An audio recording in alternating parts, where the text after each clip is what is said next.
Ako po si Amaya Felix Emersene from grade 4 Masipag.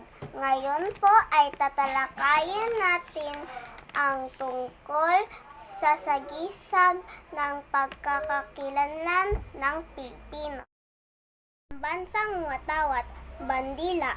Ang bandila ng Pilipinas ay sagisag ng Pilipinas.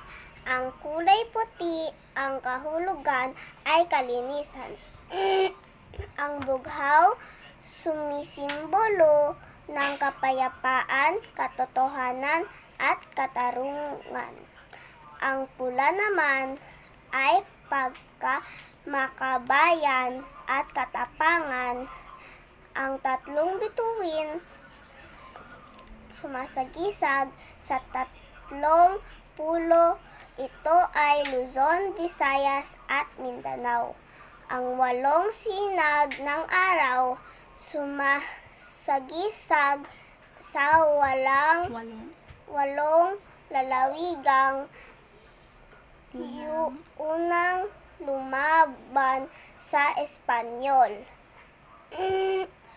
Tarlac, Nueva Ecija, Pampanga, Bulacan, Maynila, Cavite, Laguna, at Batangas. Bansang punong nara, pinahahalagahan dahil sa angkin nitong tibay. Pambansang prutas, mangga. Ito ay may kakaibang amoy na aromatikong prutas. Pambansang hayop, kalabaw. Isang domestikong uri ng kalabaw na pantubig. Pambansang bulaklak, sampagita.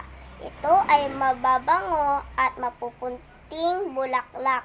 Pambansang tirahan, bahay kubo.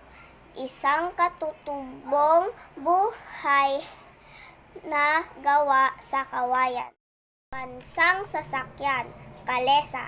Isang sasakyang hinihila ng kabayo at pinapatakbo ng isang kutsero.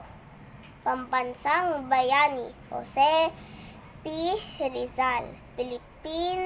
Pilipinang bayani at isa sa pinakatanyag noong panahon ng pananakop. Bye! Dito na po nagtatapos ang ating vlog. Bye!